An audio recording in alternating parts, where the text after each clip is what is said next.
Lo primero que oí fue su susurro aterrado. Rodrigo, no lo entiendes. Necesito ese dinero. Mi mamá, sí, yo me encargaré de esa mujer. Solo fírmalo. ¿Esa mujer? ¿Era yo esa mujer? Ni siquiera se dio cuenta de que la había oído. Se acercó a mí en la sala de estar. Vamos, mamá, solo firma aquí, dijo. Su voz sonaba diferente de lo habitual, como si tuviera prisa. Era mi hija, Camila. Colocó la guía de firma de plástico frío bajo mis dedos. ¿Qué es esto, cariño?, le pregunté. La textura de los documentos era diferente. Era papel rígido y grueso. No era como el papel barato y áspero que usan las oficinas gubernamentales. Mamá, estos son los documentos finales para el salario de las personas con discapacidad visual. La ciudad los solicitó. Te los leí anoche, dijo. No lo había hecho. Ese olor fuerte a tinta me llegó a la nariz. Era el olor de las plumas caras que usan los notarios. Camila, le dije con voz temblorosa, estos papeles huelen diferente. Ay, mamá, ya estás empezando otra vez, gritó. Me agarró la mano y movió la pluma por ese espacio de plástico. Estás exagerando todo porque no puedes ver. Firma aquí, tenemos trabajo que hacer. Firmé, mi propia sangre, mi propia vida, mientras hacía esto. En ese momento me di cuenta de que, a sus ojos, yo era peor que ciega. A sus ojos, era estúpida. Pero había una cosa que ella no sabía. Lo siento, olvidé presentarme. Soy Inés. Tengo 52 años. Hace años, antes de que la diabetes me quitara la vista, era la reina de los aromas. Era una de las perfumistas más famosas de Miami. Sabía qué flor correspondía a cada emoción. Resulta que me había vuelto tan ciega que ni siquiera podía percibir el aroma más amargo, el de la traición, en mi propio hijo. Esa firma que puse en ese papel no fue el principio de mi fin, número. Solo fue el nudo final de una traición que se había ido tejiendo a lo largo de los años. ¿Puede una persona enfadarse con su propio hijo? Yo no pude. Incluso ahora, sentada aquí, recordando la sensación de ese plástico frío entre mis dedos, en algún lugar dentro de mí, todavía hay una voz que dice, mi Camila. Pero esa voz ya no es tan fuerte como antes. Esa voz se ahoga en el dolor. Los sacrificios que se hacen por un hijo no se anotan en un cuaderno, lo sé. ¿Qué madre lleva un registro de lo que ha hecho? Yo tampoco lo hice, pero ahora, sentada sola en mi mundo oscuro, ese libro de contabilidad se abre solo. En cada página está la cara sonriente de Camila. La primera página de ese libro. Cada vez que lo abro, el mismo aroma llega a mi nariz. Hoy, en este momento, estoy girando una vieja barra de jabón entre mis dedos, una de las últimas piezas que quedan de mi taller. Sus bordes son ásperos, su aroma se ha desvanecido, pero cuando mis dedos sienten esa muesca familiar en la madera, en ese momento el aroma regresa, el aroma de hace 20 años. Tenía un pequeño taller. En Miami, una pequeña tienda con ventanas cubiertas de bugambillas. Esa tienda era mi refugio. Mis ojos no me traicionaban entonces. Veía el mundo en colores, pero para mí, el mundo era más aromas que colores, el aire de mi taller. ¿Cómo puedo describirte ese aire? Cuando entrabas, lo primero que te golpeaba la cara no era un aroma intenso a lavanda, sino un aroma terroso a lavanda de alta montaña. Luego, ese aroma pesado, dulce y resinoso a mirra que provenía de los estantes traseros. Cientos de aceites esenciales almacenados en frascos de vidrio con gotero. La nota ahumada, húmeda y terrosa del vetiver. La frescura alegre y brillante de los cítricos de la bergamota. Mis estantes eran de madera que había sido pulida a lo largo de los años con aceite y aroma, madera viva. Incluso las piedras del suelo tenían restos del aceite de rosa y sándalo que había goteado sobre ellas. Este era mi santuario. Hacía jabones con mis propias manos, diseñaba perfumes especiales. El aroma afrutado del aceite de oliva que utilizaba para hacer esos jabones El vapor acre que desprendía al mezclarse con la lejía era toda mi vida. Ese día estaba en el taller. Estaba probando una nueva fórmula. Un jabón para hombres. Tabaco, madera de cedro y una gota de vainilla. Justo cuando había encontrado el equilibrio perfecto, sonó el timbre. Camila vino. Tenía 20 años en ese momento, tal vez. Estaba en la universidad, o más bien, eso creía yo. Tenía los ojos hinchados de llorar. Sin embargo, cuando entró, lo primero que me llegó a la nariz no fue el olor de las lágrimas, sino el olor agrio y picante del alcohol y sudor. Un sudor frío, mezclado con miedo. «Mamá», dijo con voz temblorosa. Inmediatamente dejé la varilla de vidrio que sostenía. «¿Qué pasó, cariño? ¿Estás bien? ¿Qué pasa?». Se aferró a mis manos. «Estoy arruinada, mamá. Estoy perdida», me lo contó. Se había unido a una especie de club de inversión en la escuela, con sus amigos. En realidad era un juego en línea, un juego de cartas. Al principio ganó, pero luego perdió. Cuanto más perdía, más jugaba. Se endeudó. Ahora tenía que encontrar ese dinero o... «¿Cuánto?», le pregunté. Mi voz era gélida. Estaba asustada. Me dijo la cantidad. Esa cantidad era exactamente el precio de venta de mi taller, mi pequeño santuario. Era como si alguien le hubiera dicho la cantidad exacta. «Mamá, te lo juro», dijo entre sollozos, «solo esta vez. Si no pago este dinero, esa gente me hará daño. Lo juro, nunca volveré a tocar el alcohol, nunca volveré a ese sitio. Por favor, sálvame». Entonces la miré. Era mi hija, mi sangre, mi vida. Ese olor a sudor lleno de miedo. Era mi hija. ¿Qué era el taller? Estantes, botellas, solo eran cosas. Se podían reemplazar, pero una hija, no había sustituto para una hija. Por supuesto, me dije a mí misma. Por supuesto que la salvaré. Ella es mi futuro. Es más importante que mis sueños. Esta tienda era mi sueño, sí, pero Camila era mi realidad. Lo que sentí en ese momento no fue dolor, era un extraño orgullo. Yo era esa madre fuerte que podía renunciar a lo más preciado por su hija. Vendí mi taller. Vendí ese templo lleno de esos aromas en una semana para pagar la deuda de un prestamista. «Sálvame, mamá». Resultó que no era el grito de una niña pidiendo ayuda, sino la primera orden de saqueo de un colonizador. Ese día, vendí mis sueños y ella utilizó el dinero de mis sueños para construir nuevos sueños para sí misma. Nuevas mesas de juego, nuevas deudas. Cuando entregué las llaves de ese taller, respirando por última vez el aroma del sándalo, no sabía que también estaba entregando las llaves de mi propio futuro. Renuncié a mis sueños por él. Él, sin embargo, hoy miraba mi única firma. Esa firma valía mucho más que el taller que vendí ese día. Porque esta vez, lo que vendí era mi hogar, mi propio hogar. Y quien me engañó para que firmara fue mi hija, quien juró ese día: nunca más. Cada mañana, exactamente a las 8 en punto, me siento a la mesa de la cocina. Tomo el pequeño pastillero de plástico que Camila me preparó.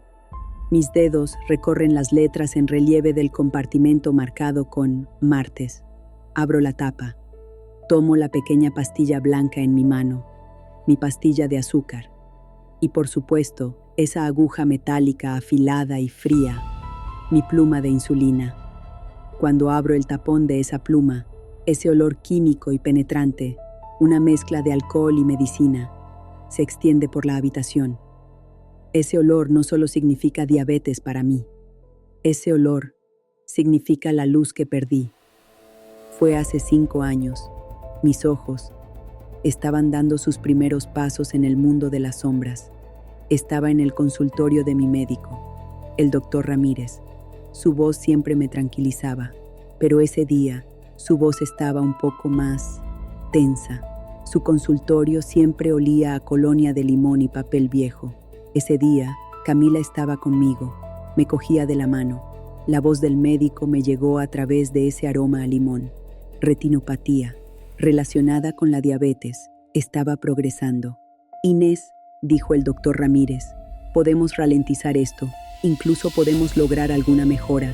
Hay un nuevo tratamiento experimental en Miami, es caro, el seguro no lo cubre, pero la tasa de éxito es bastante alta. En ese momento, una luz brilló en mi mundo borroso. Era caro, sí.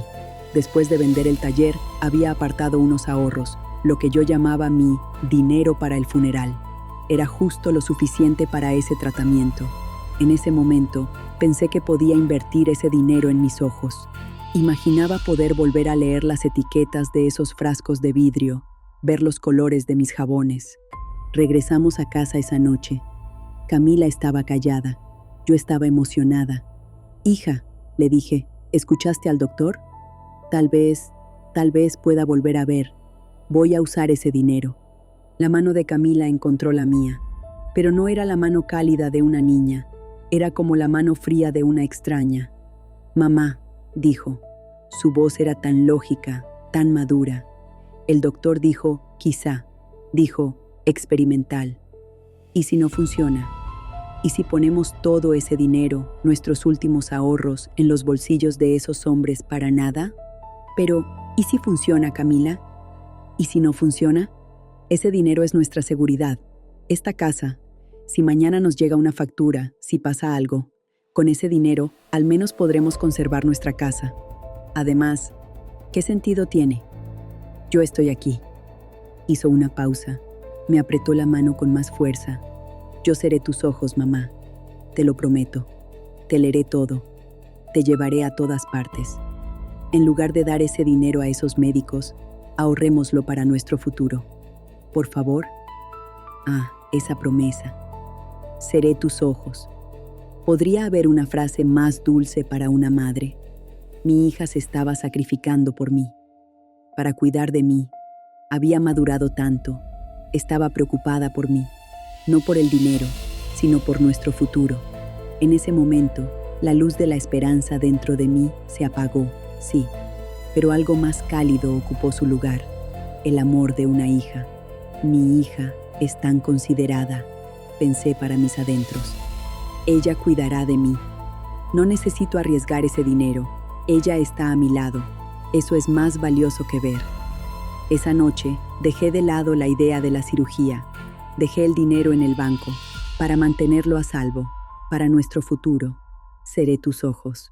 Hoy entiendo lo que significaban esas palabras. Ella se convirtió en mis ojos, pero no para mostrarme el mundo, para ocultarme el mundo. Ese día, mientras me rogaba que rechazara el tratamiento, ya había gastado parte de ese dinero. Tenía pensado gastarse el resto. Mi ceguera sería su libertad. Y así fue. Si hubiera gastado ese dinero en mis ojos ese día, quizás hoy habría visto esos papeles. Cuando olí ese aroma falso a notario, cuando sentí la textura de ese papel, habría dicho, alto, pero no pude, porque mi hija, que era mis ojos, había puesto esos papeles delante de mí como documentos de nómina. Mi ceguera se convirtió en su mayor arma. Me arrepiento de no haberme sometido a ese tratamiento, pero me arrepiento más de haberle confiado el dinero para ese tratamiento. Ese dinero habría salvado mis ojos, pero ella lo utilizó para pagar sus propias deudas de juego. El otro día vino Mateo. Mateo es mi lector voluntario. Viene de la biblioteca. Es un buen chico. Iba a leer el periódico. Cuando entró, dijo, «Lo siento, señora Inés, me ha pillado la lluvia». El olor de ese abrigo húmedo, el olor a detergente barato. Ya sabes, ese olor químico y penetrante a brisa de montaña que venden en los supermercados. Me picaba la nariz, y en ese momento, ese olor fuerte y falso me transportó 6 meses atrás, a la última gran pelea que tuve con Camila. Después de perder la vista, me quedaba un lujo. Mi biblioteca de aromas. Había vendido el taller, pero había conservado mis aceites más valiosos, mis fórmulas. En una pequeña caja de madera, tal vez 20 o 30 botellitas, eran mi tesoro, aceite de rosa búlgara auténtico. Se pagaría una fortuna por una sola gota, ámbar gris original, ese aroma profundo y animal del océano y la sal, y ese jazmín especial, mi aroma característico. Lo traía de Egipto, Por la noche, cuando estaba sola, abría esa caja. Abría los tapones de los frascos y los olía.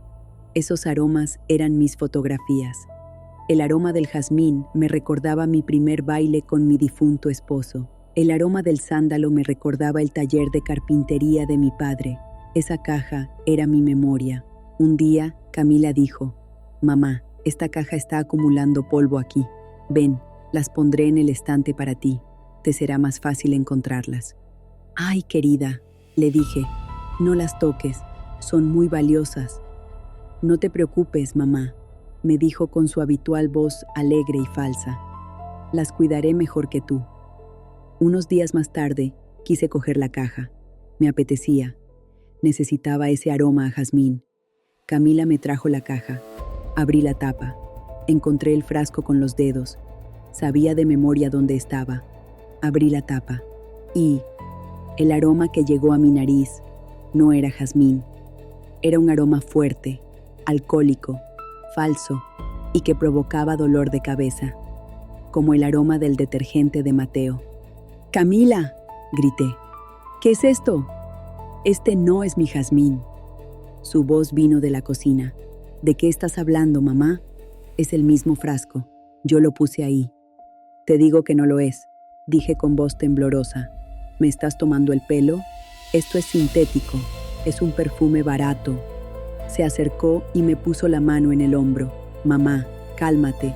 Estás confundiendo las cosas otra vez». «¿Confundiendo qué?», grité.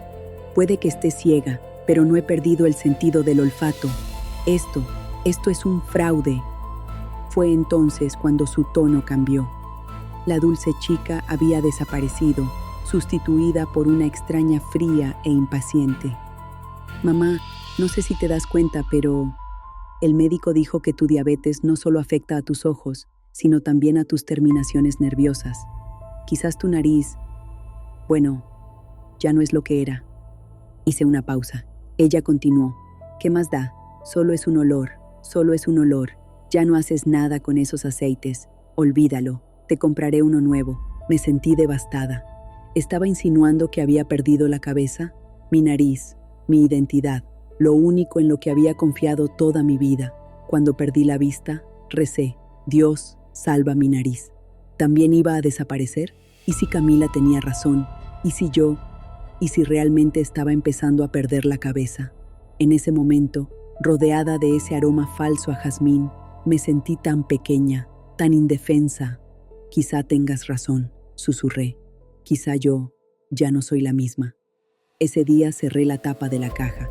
Ese día fue cuando empecé a dudar de mí misma. Hoy lo sé. Ese día no le pasaba nada a mi nariz.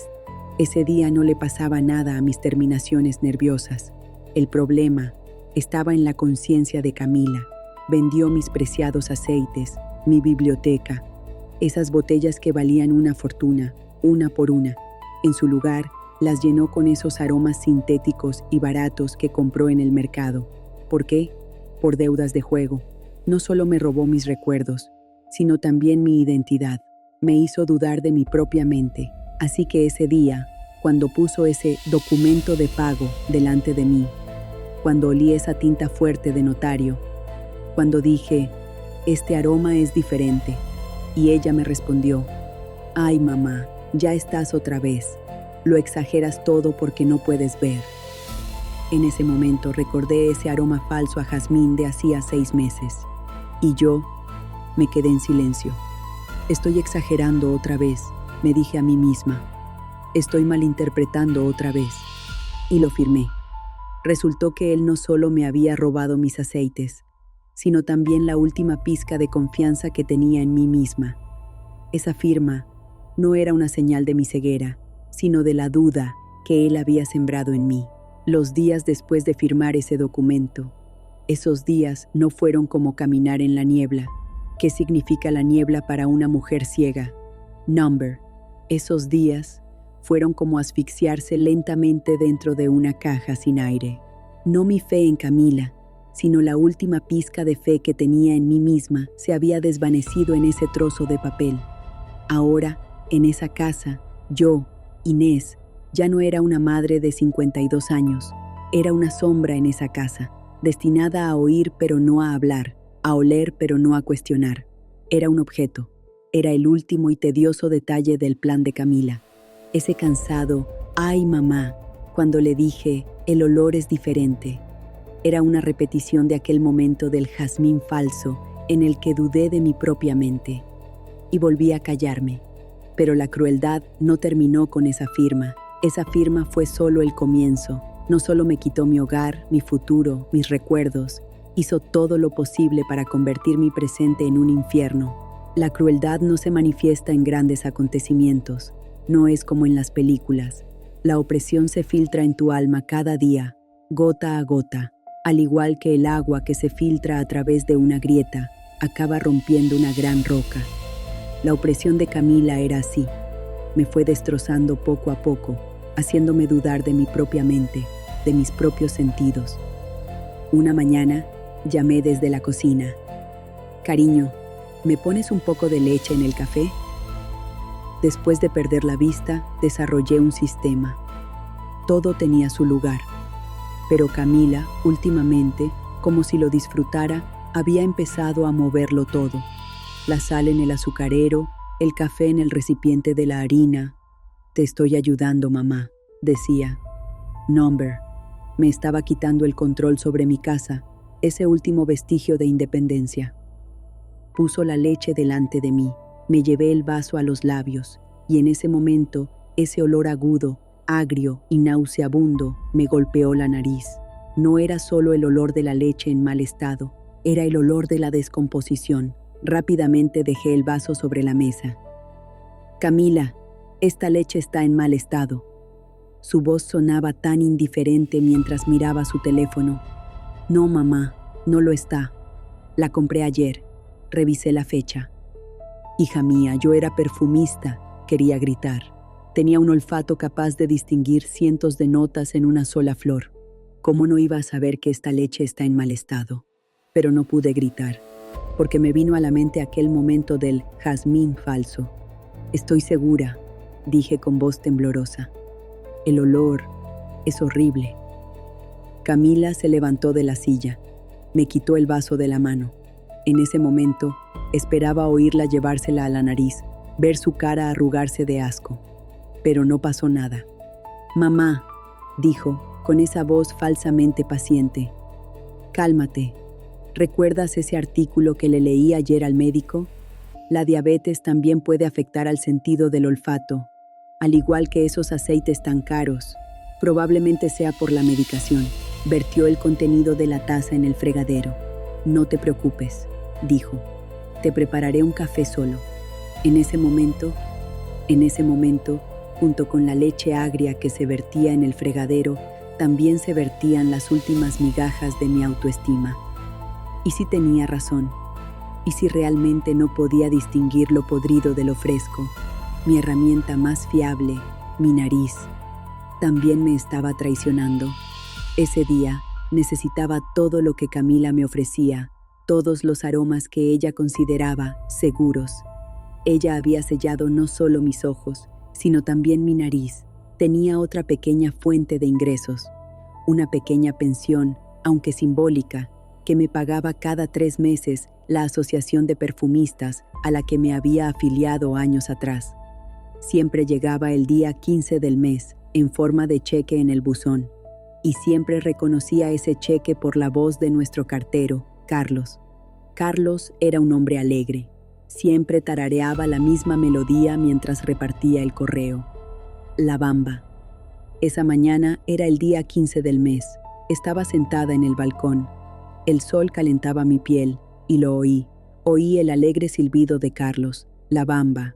Luego, ese sonido familiar, el sonido de la tapa metálica del buzón abriéndose y cerrándose, e inmediatamente después, el grueso sobre golpeando el piso de mármol con un fuerte golpe sordo. Grité hacia adentro. Camila, ha llegado el correo. Era la voz de Carlos. El cheque debe haber llegado. Silencio. Camila. Unos minutos más tarde, ella llegó arrastrando los pies con sus pantuflas. ¿Qué pasa, mamá? He dicho que el correo, cariño, mira. Debe de ser un cheque. La oí ir a la puerta. Volvió. No hay correo, mamá. dijo. Solo un montón de basura, folletos publicitarios. Lo he tirado todo. ¿Cómo es posible?, dije. Lo he oído a Carlos, he oído el sobre. Y entonces, en ese momento, soltó esa voz fría y gélida. Mamá, ¿qué crees que has oído? Es el correo del vecino. Nosotros no hemos recibido nada. Además, ¿de qué serviría ese cheque de 3 centavos? Ni siquiera cubriría tus medicinas. Yo te cuido. ¿Qué más quieres? Esa noche, Camila había salido. Sabía que había llegado el cheque. Una voz dentro de mí me decía, ve a buscarlo. Pero, ¿dónde iba a buscarlo? ¿Podría una mujer ciega buscar un cheque en la basura? Entré silenciosamente en su habitación. Con las manos, palpé alrededor de su escritorio. Y lo encontré. El cheque. Ese papel familiar, con el membrete del banco, ligeramente rugoso, y el olor penetrante de la tinta en mis dedos. En ese momento, ¿qué iba a hacer con ese cheque? Volví a la habitación. Y esa noche, olí el licor caro que compró con ese cheque y el perfume barato de hombre que llevaba cuando llegó a casa, tambaleándose. Con mi dinero. Con el dinero de ese cheque, que él pensaba que yo no había oído, que no había sentido. Esa noche no solo perdí mi dinero, sino también mi voz. Tenía un alma gemela. Mateo. Ese chico de buen corazón de la biblioteca. Venía una vez a la semana y me leía libros, periódicos, revistas. Era mi ventana al mundo exterior. Cuando venía, Camila siempre fruncía el ceño y decía, ¿para qué? Yo te leeré, pero no lo hacía. Ese día esperé a Mateo. No vino. Camila, le dije, Mateo no ha venido. ¿Por qué no le llamas y le preguntas si está bien? El teléfono está roto, mamá, dijo, de nuevo con esa voz indiferente. Ayer también estaba roto. Hay un problema con la línea de internet. Todo está conectado a ella. He llamado al técnico. Vendrán. No podía creerlo. Descolgué el auricular del teléfono. No había el familiar tono de marcación, solo un silencio sepulcral. ¿Cómo es posible?, dije. Ayer mismo. Ayer, dijo él. Así es la tecnología, mamá. No lo entenderías. Se estropea. Además, ¿qué vas a hacer con el teléfono? ¿A quién vas a llamar? Yo estoy aquí. Ese día, sentí miedo por primera vez. Miedo, de verdad. En esa casa, no estaba sola con mi hija. En esa casa, era una prisionera con un guardia. Él había cortado mi última conexión con el mundo exterior, esa voz amable de la pequeña bibliotecaria. Me había robado mis olores, me había robado mi dinero. Ahora me estaba robando los sonidos, me estaba enterrando en mi propia oscuridad, en mi propio silencio. Pasaron 3 días, nadie vino, nadie se fue. No sonaba el teléfono, no se oía el susurro de los libros, solo la respiración burlona de Camila. Solo esos sonidos de «has perdido» de sus sitios de apuestas en línea que ahora me sabía de memoria. Durante esos 3 días vi las profundidades de la desesperación. Ya no era Inés. Era un montón de carne del que Camila era responsable de cuidar. Uno que no hablaba, no oía ni sentía. Hasta ese 4.º día. Esa última gota. No fue la gota que colmó el vaso, sino la que lo rompió. Ese día, en lo más profundo de esa desesperación, estaba sola en casa. Camila se había ido por la mañana, diciendo que tenía asuntos urgentes. Probablemente estaba gastando en algún lugar el dinero del último cheque que había robado. La casa estaba en silencio, un silencio sofocante, como el silencio de ese teléfono muerto. Estaba aburrida. Mi alma se había agriado como esa leche en mal estado. Quería recordar algo bueno, algo que había perdido ante mis ojos, a mi esposo, a mi Alejandro. Alejandro era el aroma de mi vida, fuerte, cálido, reconfortante, como ese perfume especial que diseñé para él. Hace años, antes de vender mi taller, creé una fragancia para él. Tenía un toque de tabaco, un toque de musgo de roble y mucho aroma terroso y ahumado de vetiver. Ese era Alejandro. Cuando murió, ese aroma era lo único que me quedaba de él. Había guardado ese frasco como un tesoro. en el cajón superior derecho de su viejo escritorio de madera. Sabía dónde estaba. Nadie más que yo tocaba ese cajón. Tap, tap, tap. Recorrí el pasillo siguiendo el sonido. Entré en el estudio. Incluso el olor de la habitación había cambiado. Ya no era la habitación de Alejandro, con olor a tabaco y libros, sino un trastero que olía a las zapatillas viejas y húmedas de Camila. Puse la mano sobre el escritorio de madera. Acaricié su superficie polvorienta. Encontré el cajón. Agarré ese familiar tirador de latón. Lo abrí lentamente. Chirrió al abrirse. Metí la mano dentro. Y lo encontré. Esa pesada botella de cristal angular. Esa tapa estriada. Mis dedos conocían su forma de memoria. Como una exploradora que había encontrado un tesoro, apreté la botella contra mi pecho. Volví a nuestra habitación. Me senté en el borde de la cama. Respiré hondo. Solo por un momento, en mi mundo oscuro, quería oler el reconfortante aroma de mi esposo. Ese aroma sería mi sol. Giré la tapa. Oí ese sonido familiar del vidrio rozando contra el vidrio. Acerqué la botella a mi nariz. Cerré los ojos. Y... nada. No había aroma. Entré en pánico. No, dije. No, no puede ser. Volví a oler. Más profundamente. Lo único que llegó a mi nariz fue ese aroma falso a jazmín. Fuerte, alcohólico, nauseabundo. Como el desinfectante barato con aroma a limón que se usa para limpiar los pisos. Mi Alejandro, mi aroma, había desaparecido.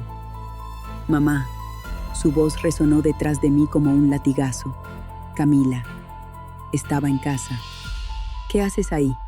Con manos temblorosas le mostré el frasco. Camila, esto. El aroma ha desaparecido. El aroma de Alejandro. Su voz en ese momento, era la voz más cruel y fría que había oído en mi vida. No había compasión en ella, ni amor, solo cansancio. ¿Eso?, dijo riendo. ¿Te refieres a esa cosa vieja y maloliente? La TIRE. Ese líquido marrón que había dentro era asqueroso. Me quedé paralizada. El mundo se detuvo. Se me cortó la respiración. ¿La tiraste? Por supuesto que sí, mamá, dijo, como si fuera lo más normal del mundo. Cuando vi ese precioso frasco, mira, lo llené con líquido limpiador. Es genial para pulir los azulejos del baño. Te aseguro que es mucho más útil que tu viejo perfume. En ese momento, el frasco se me resbaló de la mano. Cayó al suelo, pero no se rompió. Solo ese olor barato a desinfectante se esparció por la alfombra. Me había robado el recuerdo de mi esposo, mi último refugio, para pulir azulejos. Esto no era como leche en mal estado. Esto no era como un cheque robado. Esto no era como una línea telefónica cortada. Esto era el asesinato de mi alma. Camila se encogió de hombros y salió de la habitación. Haré la cena, refunfuñó. Yo me quedé allí, en esa alfombra que olía a desinfectante, al borde de mi cama. No lloré. Por primera vez, no lloré. Esa mujer desesperada e indefensa que había dentro de mí había caído al suelo con esa botella, pero no se había roto. Number, lentamente, muy lentamente, me levanté. Algo estaba despertando dentro de mí. Era algo cáustico, como la sosa cáustica de mi taller. Era algo profundo, como el aroma ahumado y oscuro del vetiver. Ira, pura, gélida y aguda. Había aprovechado mi pérdida de visión, mi indefensión, mi ceguera. Había envenenado mi sentido del olfato, mi mente, con manipulación psicológica. Había planeado quedarse con mi dinero, mi casa, mi futuro. Pero lo que hizo al final no fue un error, fue una declaración de guerra. Y en ese momento, en medio de esa ira helada, tomé una decisión. Yo era Inés. Tenía 52 años. Puede que hubiera perdido la vista, pero no había perdido la cabeza. No había perdido el olfato. Y lo más importante, no había perdido la memoria. Camila había cometido un gran error. Me había sacado de ese oscuro pozo de psicología de víctima con su propia crueldad. Me había despertado. Había subestimado a una mujer ciega, pero peor aún, también había subestimado mi estúpido hábito. Había olvidado esa pequeña cosa que había sido mi única confidente desde que cerré los ojos. Había olvidado mi pequeña e inocente grabadora que lo grababa todo, todo. Cuando me hablaba, cuando me contaba esas mentiras, cuando hacía esas llamadas para cobrar deudas, pensaba que yo era solo una desastre ciega, pero yo estaba escuchando y estaba grabando. En ese momento me acerqué a esa vieja caja de costura que estaba debajo de mi cama. Mi mano tocó esa superficie fría y metálica. Encontré la familiar hendidura del botón de reproducir. El juego ha terminado, Camila. Pensaste que habías borrado mis recuerdos. Pensaste que me habías robado el futuro. Pero ahora, yo borraré tu futuro, y lo haré con tu propia voz, con tus propias palabras. Ese olor barato a desinfectante que se extendía por la habitación era como ácido vertido sobre el recuerdo de mi esposo. En ese momento, sentada en el borde de la cama, mientras la rabia me envolvía como una llama, la venganza parecía tan fácil, tan clara. Cuando cogí ese pequeño reproductor de casetes, cuando mis dedos encontraron el hueco del botón de play, pensé que era una cazadora. Pero la venganza. Resulta que no fue una llama que se encendió en un instante. Era un fuego ciego que ardía en lo más profundo, a veces amenazando con apagarse, y luego reavivado por un viento traicionero. Esa noche, después de que Camila se acostara, cuando la casa quedó en silencio, libre de los repugnantes sonidos del sitio de apuestas, saqué en silencio esa caja de costura de debajo de mi cama. Ese viejo y pequeño reproductor de casetes negro era mi confidente. Después de perder la vista, era un pequeño libro de recuerdos que utilizaba para recordar cosas. Listas de la compra, citas con el médico. A veces, cuando me ahogaba en la soledad, solo para escuchar mi propia voz y susurrar: sigo aquí. Pero Camila era tan arrogante, tan ciega, nunca le importó mi estúpido hábito. Nunca pensó que ese pequeño aparato, ese pequeño monstruo activado por esa voz, estaba grabando todo mientras ella gritaba por teléfono dentro de la casa, mientras negociaba esas deudas, mientras traía a ese notario falso, ese hombre al que llamaban Rodrigo, a casa y le contaba sus planes. Me puse los audífonos, empecé a escuchar esa cinta crepitante y en ese momento, mi postura de cazador, mi ira, todo se estremeció. Esas cintas no solo contenían la voz de un monstruo, esas cintas contenían la voz de mi hija. La primera voz que escuché fue su susurro aterrado: Rodrigo, no lo entiendes, necesito ese dinero.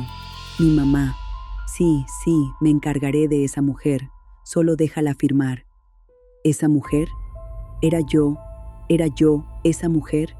¿Qué estoy haciendo?, me dije a mí misma. Esta soy yo, esta es mi hija. En ese momento, quise arrancarme los audífonos y tirar el reproductor de cintas contra la pared. Escuchar esta prueba. Esto era algo que una madre no debía hacer. Esto era una traición.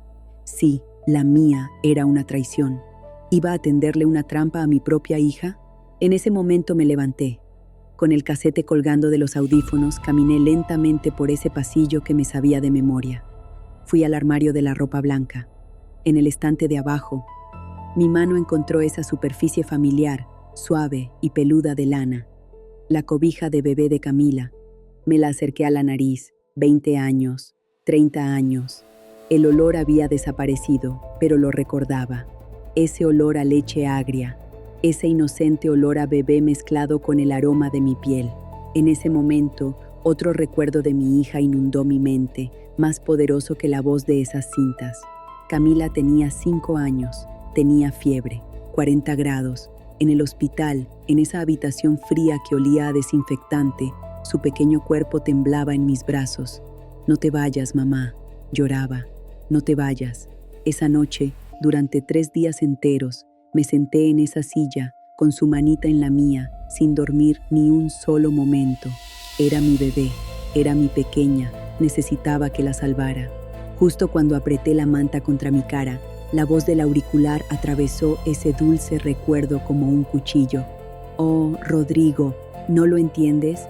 No podía dejar que recibiera ese tratamiento. Ese dinero era mío. ¿Qué iba a hacer con él esa mujer ciega? ¿Volver a ver? Tonterías. Ese dinero era mi futuro. La manta que tenía en las manos, en ese momento, se convirtió en un trapo podrido. Ese tratamiento, mi última esperanza, mi última oportunidad de quizás ver la luz en mi mundo borroso. Él me había robado esa oportunidad. Había decidido que yo siguiera ciego. No solo por el dinero, había decidido que mi ceguera valía menos que sus deudas de juego. Está bien, susurré. Tiré esa manta al rincón más oscuro del armario de la ropa blanca. Está bien, Camila. La ira había regresado, y esta vez era más fría, más aguda. Pasaron los días, seguí escuchando las cintas, todas las noches. Mientras él veía la televisión, riendo falsamente, yo estaba en mi habitación, con los audífonos puestos, ahondando en las profundidades de su traición. El plan comenzaba a tomar forma, pero era un monstruo, lo sabía, las cintas lo demostraban, pero ese monstruo vivía en mi casa, bajo mi techo. ¿Y si la hacía arrestar? ¿Y si la destruía? Pase lo que pase, es mi carne y mi sangre. Una madre que entrega a su propia hija a la policía. Iba a ser yo esa madre. Me conocerían en las calles de Miami, en esos barrios latinos como la madre que vendió a su hija. El honor lo era todo para nosotros. Una tarde, sonó el timbre. Esperé a que Camila fuera a abrir. No lo hizo. La llamé. No respondió. Fui a la cocina con mi bastón. «Camila», dije. Estaba allí, sentada a la mesa, y estaba llorando, pero no de forma audible. No podía oír cómo le temblaban los hombros, pero podía sentirlo, esa vibración en el aire y ese débil y amargo olor a alcohol. En ese momento, recordé el día en que murió mi esposo Alejandro. Me había encerrado en el dormitorio, rechazando el mundo, y Camila, que entonces tenía 16 años, había llamado a la puerta. Había entrado, se había sentado a mi lado y me había abrazado con su pequeño cuerpo. «No tengas miedo, mamá», me dijo.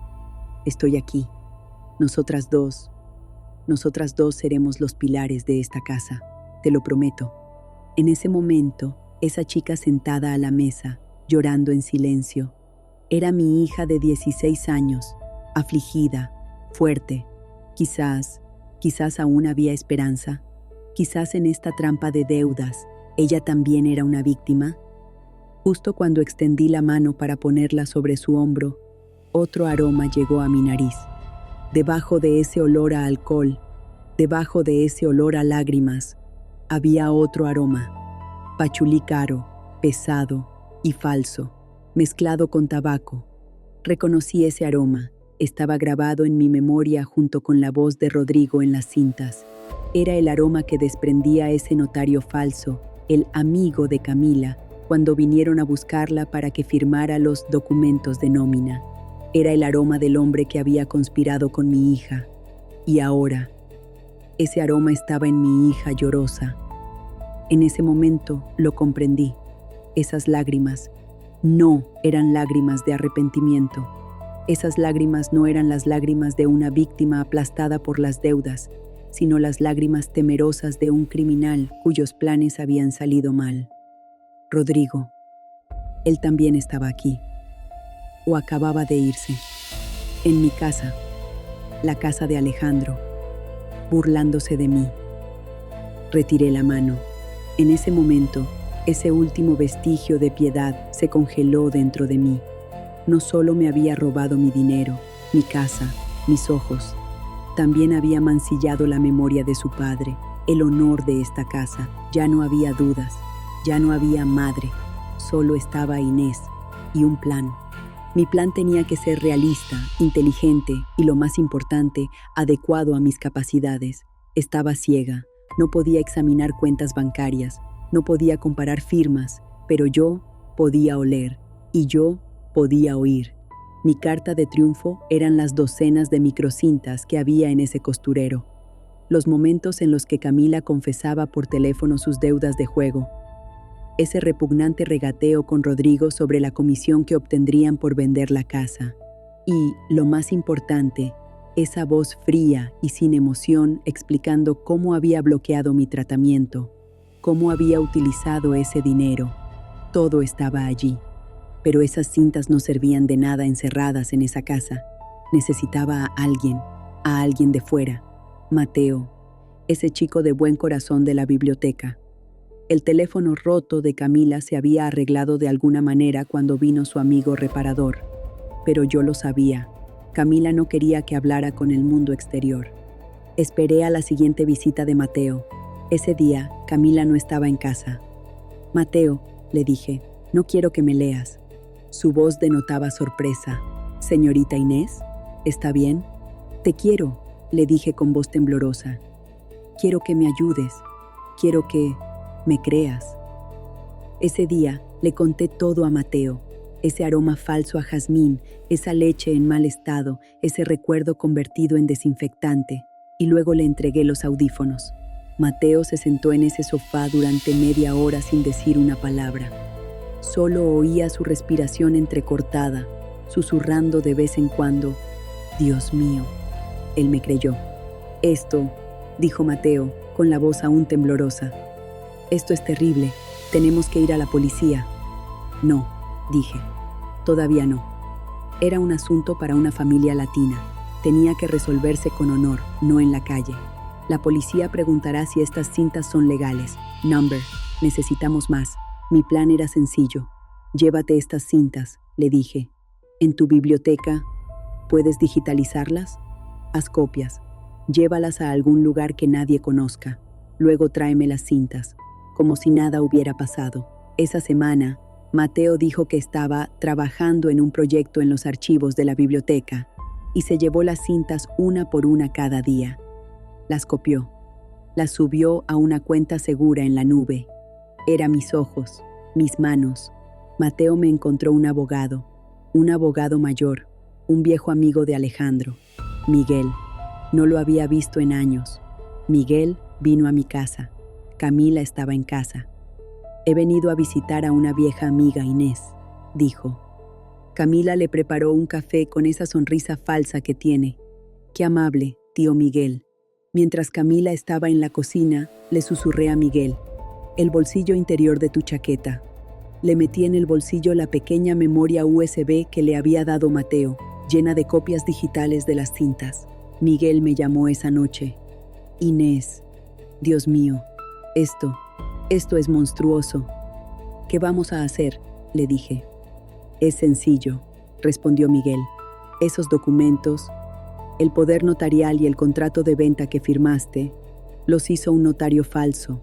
Un tipo llamado Rodrigo, un estafador con antecedentes penales, pero es difícil de demostrar. Tú tienes la firma, pero las cintas están muy bien, pero necesitamos una confesión o una trampa». «Una trampa», dije. «La trampa está lista». En ese momento, recordé el instante que quemó mi última pizca de misericordia. El día que Camila llegó a casa, ese día llevaba un sobre en la mano. «Mamá, tengo una gran noticia», dijo con esa alegría fingida. «Me van a homenajear por tener una madre maravillosa como tú. La asociación local está organizando una gala benéfica. Soy la invitada de honor». En ese momento no sabía lo vacías que estaban esas palabras.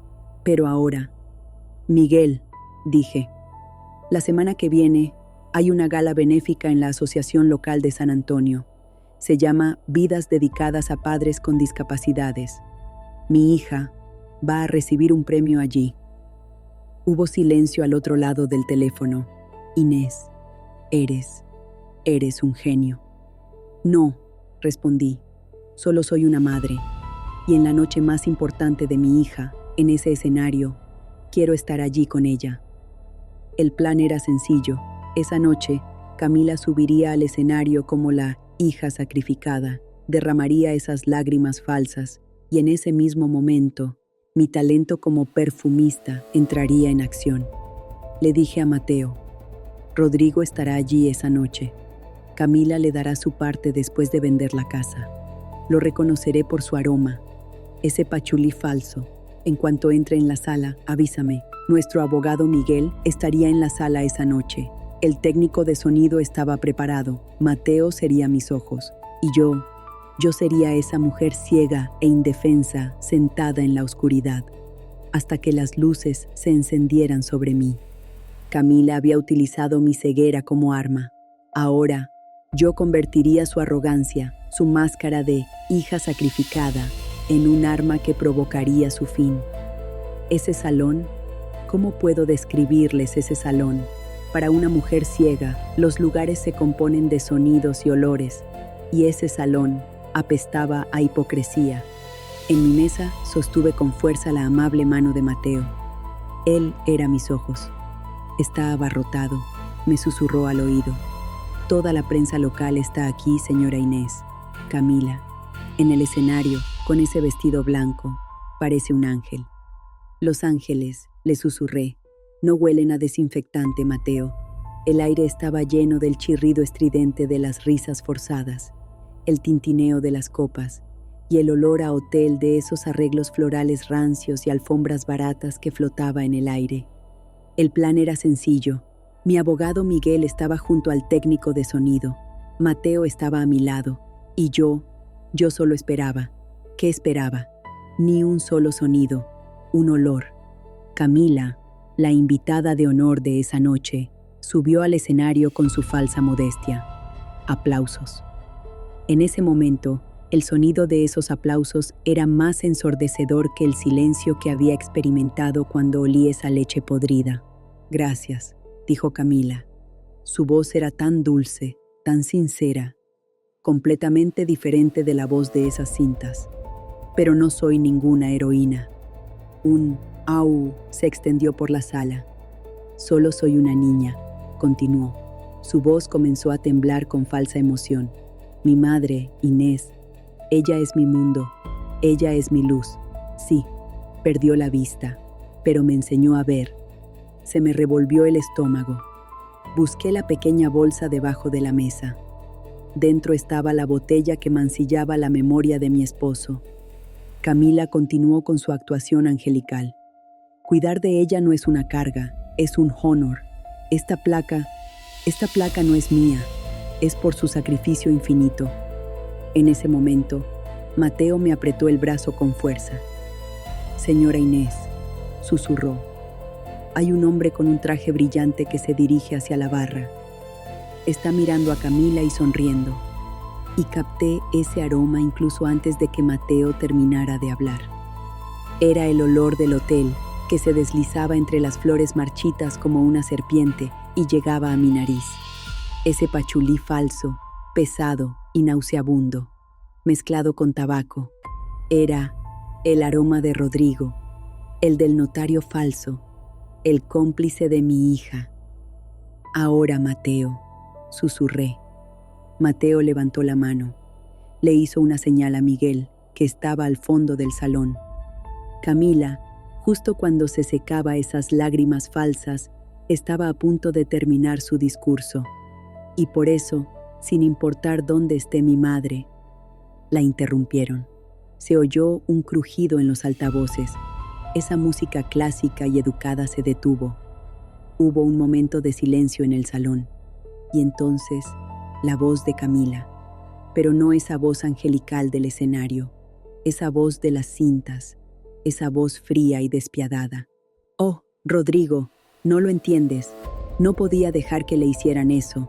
Ese dinero era mío. El tintineo de las copas en el salón se detuvo. Incluso la respiración se detuvo. El aire se llenó de un fuerte aroma a pachulí y de un asombro helado. La voz aterrada de Camila diciendo, ¿qué es esto? Vuelvan a poner la música. Se vio ahogada por su propia voz grabada. ¿Qué iba a hacer esa mujer ciega con ese dinero? ¿Volver a ver? Tonterías. Ese dinero era mi futuro. Oí a alguien en la sala decir, Dios mío. Y entonces, el golpe final, la elección especial de Miguel, mi momento decisivo. ¿Eso? ¿Te refieres a esa cosa vieja y apestosa? La TIRE. Ese líquido marrón que había dentro era asqueroso. Mira, la llené con solución limpiadora. Es genial para pulir los azulejos del baño. En ese momento, el grito de Camila en el escenario fue una confesión. ¡Apágalo! ¡Apágalo! Levántate, Mateo, le dije. Mateo se levantó, temblando. Me agarré a su brazo, no a mi bastón. Lentamente, me llevó al otro lado del escenario, a través del silencio horrorizado. Las luces, sentí el calor de esas potentes luces del escenario en mi cara. Sabía que todos me estaban mirando. A esa mujer ciega. Podía oír la respiración de Camila. Esa respiración entrecortada y llena de pánico. Y el aroma de Rodrigo. Ese aroma se desvanecía rápidamente hacia la salida. Pero Miguel estaba allí. La seguridad estaba allí. No había escapatoria. Llegué al borde del escenario. «Mamá», dijo Camila con voz suplicante. «Mamá, esto es una conspiración. Este es Mateo. Él». Me pusieron un micrófono en la mano.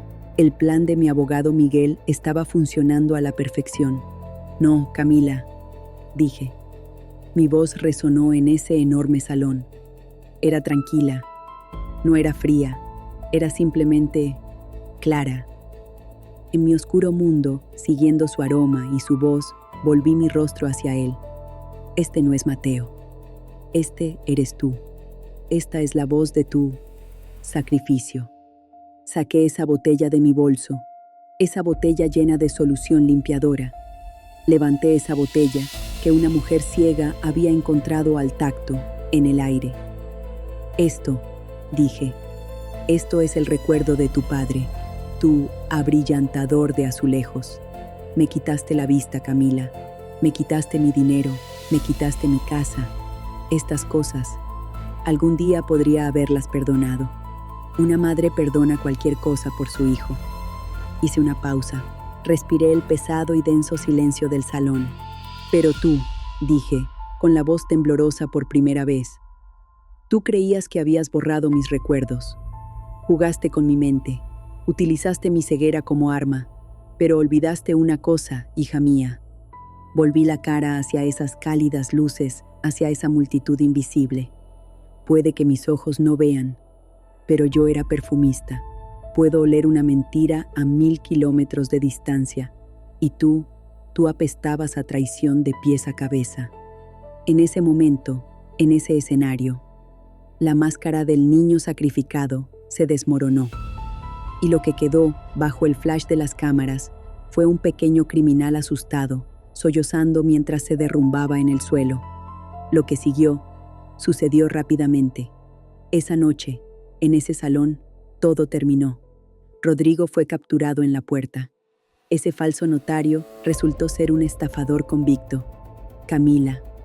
Esa noche en la comisaría, cuando compararon esos documentos falsos que ella creía que yo había firmado con las grabaciones digitales, lo confesó todo.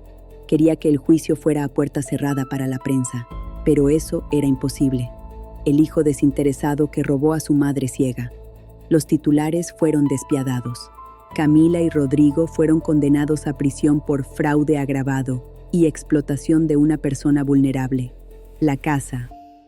Como la firma fue falsificada por un notario falso, la venta se canceló inmediatamente. Me devolvieron mi casa. ¿Volví a esa casa? Una vez, solo una vez. Fui con Miguel, abrí la puerta. El aire del interior era pesado, ese olor rancio a pachulí, ese olor a alcohol barato, esa decadencia. Todo seguía allí. Ya no era el hogar de Alejandro y mío, era la escena de un crimen. Lo vamos a vender, le dije a Miguel. Todo lo que hay dentro. ¿Encarcelar a mi hija? Number. Ninguna madre querría eso, pero la mujer que entró en esa sala del tribunal no era una madre, era una mujer que buscaba justicia. Esa noche no envié a Camila a la cárcel. La arrogancia, la codicia, la deslealtad de esas cintas. Ella misma se condenó con su propia voz. Hoy, han pasado 6 meses. ¿Sabes dónde estoy ahora? No en las concurridas calles de Miami. Estoy en un lugar más tranquilo, en una pequeña tienda. Con el dinero de la casa que vendí, abrí un pequeño taller, igual que el antiguo. Pero aquí no está oscuro, las ventanas están abiertas. El aroma de la madreselva, no del jazmín, llena la habitación. El olor a sal marina se cuela por la ventana. Sobre mi escritorio, frente a mí, hay botellas de vidrio, cuentagotas. Mateo, le digo, ¿me pasas esa botella de bergamota? No, esa no. La italiana. Su aroma es más verde, más brillante. Mateo dejó su trabajo en la biblioteca. Ahora es mi aprendiz. Señora Inés, dice con una sonrisa. ¿Cómo lo sabe solo con olerlo? Porque, le respondo, cada aroma tiene su carácter, hijo mío. Igual que las personas, algunos son brillantes y sinceros, otros son falsos y pesados. Mi mano encuentra esa botella de vidrio fría. Echo una gota. Ese aroma cítrico, alegre y brillante se esparce por el aire. Estoy en la oscuridad. Sí, mis ojos siguen sin ver. Ya es demasiado tarde para esa cura. Pero esa ceguera que sentí en el vestíbulo del hotel hace 6 meses, ahora ha desaparecido. Estoy trabajando en una nueva fragancia. No lleva pachulí. No tiene notas pesadas ni rancias. Solo vetiver. Ese aroma terroso y sincero. Un poco de bergamota y mucha sal marina. No es un aroma de venganza. Tampoco es un aroma de dolor. Es el aroma de Inés. El aroma de una mujer libre. ¿Puedo compartir un secreto contigo? Su aroma es como la vida. Maravilloso.